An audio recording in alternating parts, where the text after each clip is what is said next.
Today we had parallelism, which stated the angles were equal or supplementary, depending on which ones we were looking at.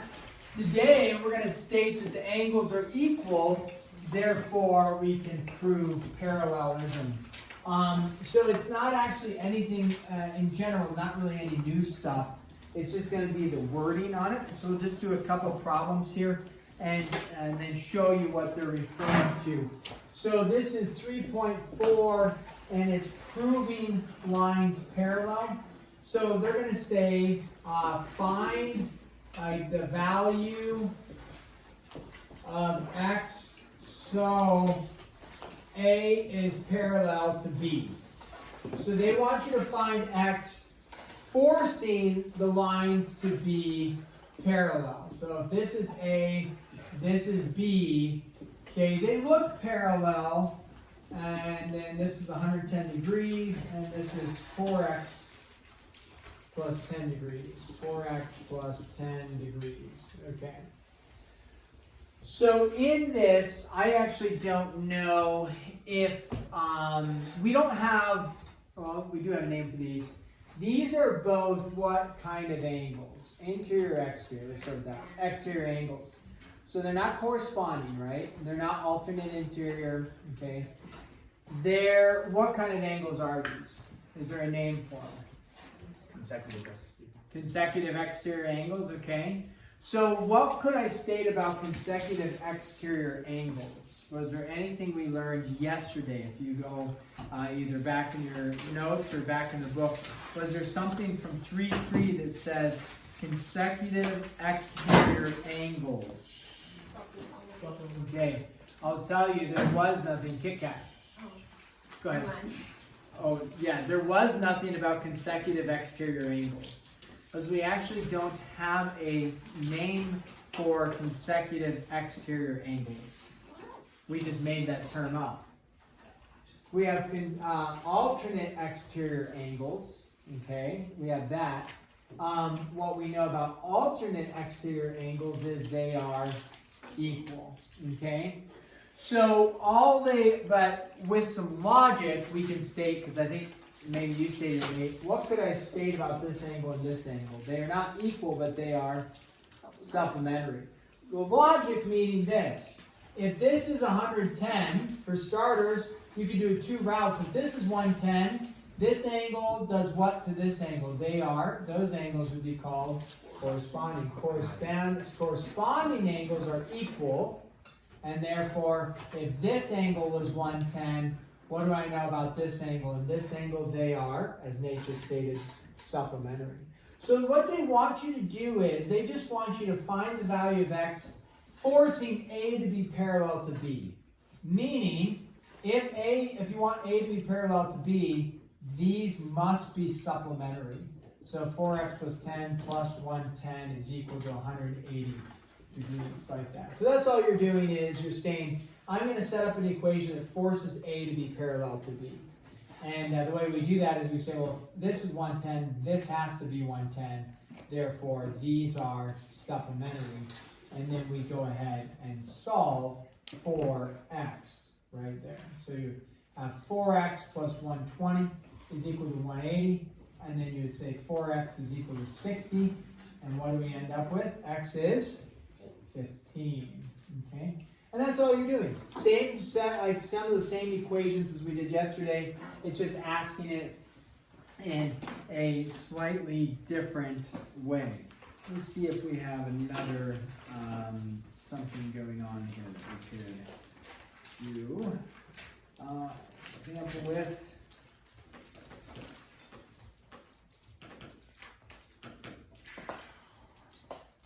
You know, those are all basically the same angle stuff. Okay, here's one on the MCA stuff on the test. This type of one gets missed often. Okay, so let's do a couple of these and we'll be done and give you time to work on the homework. Given the following info, determine which lines, if any, are parallel,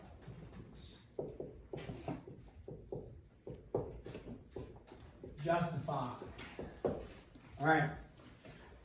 So we're going to be given some information, then we're going to determine some stuff, and we're going to justify some stuff. So here is the picture we're going to draw. It's a little extensive like this. We're going to do several of these because these ones end up on the test. The MCA you're not taking. I am going to give you a practice MCA that you can just use as like a practice worksheet to study for the test.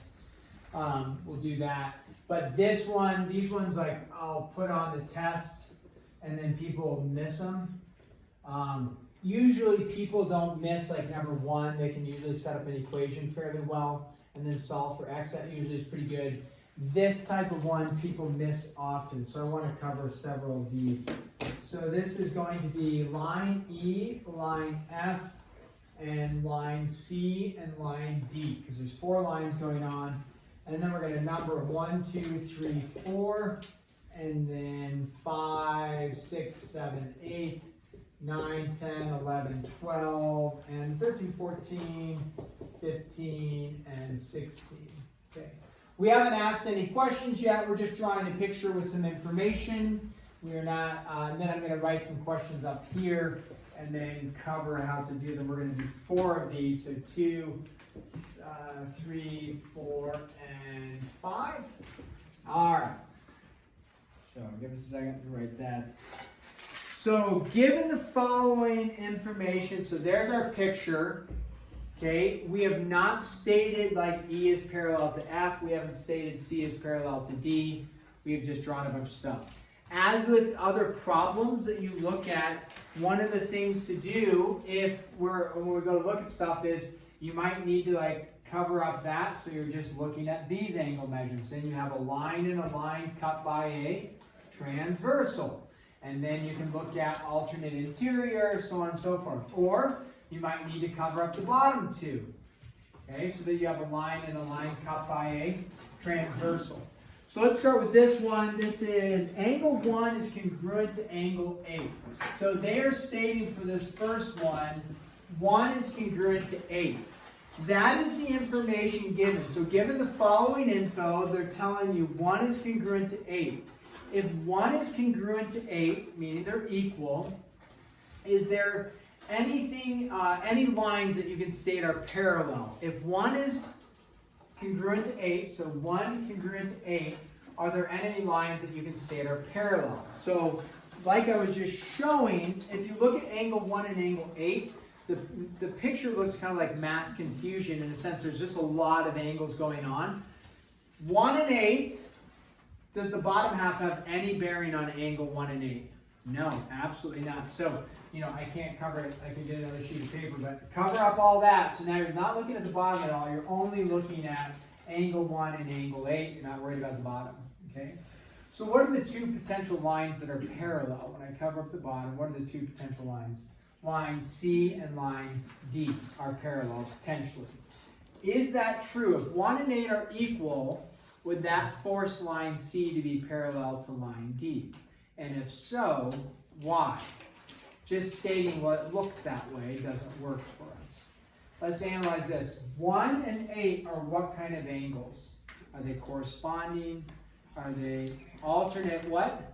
Exterior. That was one of the theorems. If you go in your notes, if you took notes yesterday, if lines are parallel, what do you know about alternate exterior angles? They are equal. Yeah, they're the same. So therefore, if 1 and 8 are equal, which it's stating they are, what does that force C to B to D? C to B to D. C is what to D? Parallel to D. So what they're looking for is you would state this, C parallel to D, check. What's your justification for that? Math. What is it? What did we just determine 1 and 8 are? I heard some of you say it. Alternate exterior angles. So alternate exterior angles. That's all you need to put. You don't need to say alternate. If 2 alternate exterior angles are equal, then the lines cut by the transversal are parallel. You don't need to state that. You would just state, hey, alternate exterior angles, and then that's enough to prove, or that's enough to state for that. Okay, so that's what you would do on those. Let's do a few more. 4 to 9. So I want you to look at it. Angle 4 is congruent to angle 9, or they're equal. Now remember, 1 and 8, that was just for number 1. 1 and 8 are no longer equal. We're only looking at 4 and 9, which I've covered that up. There we go. So go ahead and look at 4 and 9. See if you can come up with the reason for it, if they're parallel. And then I'm going to do a couple more that you can go over. Then we'll cover them together. So number 4, measure of angle 7 plus the measure of angle 13. And check with your support team around you. See if they came up with any parallel lines. So 7 plus 13 is equal to 180. 9 and 13. Angle 9.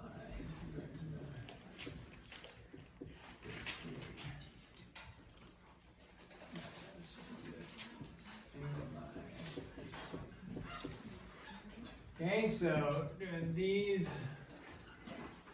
3 more there. So determine if your lines are parallel. So yeah, A is parallel to D, or C to D, or E to F, or whatever. And then come up with a reason why. Or maybe there's no lines parallel with the information given. That's 7. Yep, measure of angle 7 plus the measure of angle 13. That's a 7 there. Should I erase it? Make it clear. Sorry. It's number 4. The measure of angle 7. Is that better? No doubt there. Maybe. Somebody's going to ask me if it's greater than a symbol. I can't win.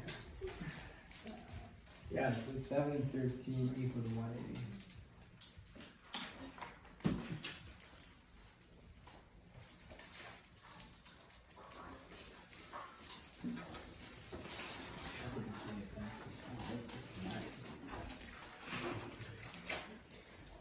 Never run out.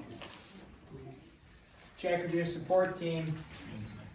You should have 2 lines being parallel, and then a justification.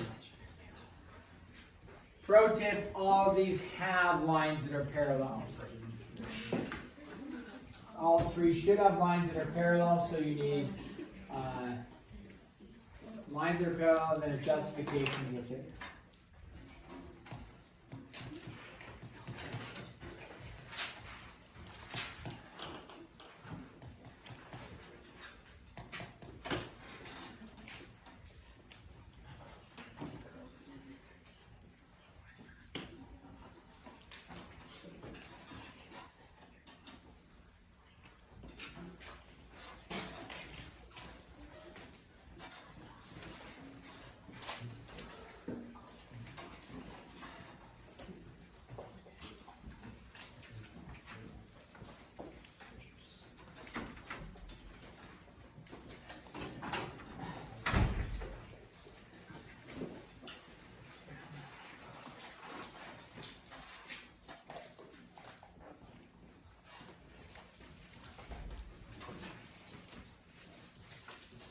Okay, let's go over these together, whether we have them or not. Let's go over them together. So we look at 4 and 9. What kind of angles are 4 and 9? Okay, so for starters, we look 4 and 9 and say the left side, cover up with a piece of paper if you want. The right side, not necessary to look at. So 4 and 9 are what kind of angles? Alternate interior, okay? Is there a theorem from yesterday that stated alternate interior angles are equal if the lines are parallel? There is, right? And we look, therefore, what lines are going to be parallel. We'll have E, F, and C going. Well, E and F would be your parallel lines. C is your transversal. So you would say E parallel to F, and then alternate interior angles like that. Okay? That's enough to state. So then we look at number 4, and that's measure of angle 7 and 13 are supplementary. So you look at 7 and 13, or, cross out this far left side, the only thing you have going is 7 and 13. 7 and 13, they are not equal to each other, they are supplementary. Did we have something that said something about supplementary angles? Yeah. 7 and 13 are what kind of angles? They're interior, but specifically what kind of interior? Consecutive. Consecutive interior. Corresponding exterior to interior. 7 and 13 are both interior, so consecutive interior. Is there something that stated consecutive interior angles are supplementary? Yeah, there is. If you look back from yesterday, so it's consecutive interior angles, okay? If you just wrote interior angles, that's not enough. It needs to be specific to the fact that they're consecutive interior. You could also more formally state consecutive interior angles are supplementary. If you just wrote consecutive interior angles, I'd give you credit because it's already stated that 7 and 13 were 180. Now, what lines are parallel? I didn't write that yet, but E parallel to F. Okay, so E parallel to F. The last one is the 9 and the 13. So we look at the 9 and the 13. Okay, so eliminate the whole top part. Okay, those angles are not important. What are 9 and 13? 9 and 13 are corresponding exterior and interior. Is there something that said if corresponding angles are equal, then the lines are parallel? You bet. So which two lines are parallel? Yeah, C and D make up that 9 and the 13, cut by the transversal F. So we would state C parallel to D, and those are corresponding angles. Okay? And that's what you would do with that. Yeah. So, if it was a no, would you not justify anything? Yeah, there'd be nothing to justify. So if I gave you a no, like this, here's a good one. Like angle 1 is congruent to angle 4. Okay? Angle 1 congruent to angle 4. Okay? That's true, actually. But doesn't make anything parallel. So anything that says if vertical angles are equal, then your lines are parallel. No, because vertical angles are always equal. It has nothing to do with parallelism. Okay, so if that was the case, you would just say, you can leave, you write none. There's nothing to say. Or if you connected like angle 1 equal to angle 16, that is then an extension that would be including all 4 lines going. And we don't have anything that states at this point that if 1 is to 16, therefore, we don't have anything that would extend that far. So, yep, good question. Okay, we're going to pause there. When do we have class? Tomorrow. No. I keep saying that. For some reason, I keep saying that. I'm sorry. Friday. We have class tomorrow, Friday. We'll have a block day on Friday. So this will be due on Friday.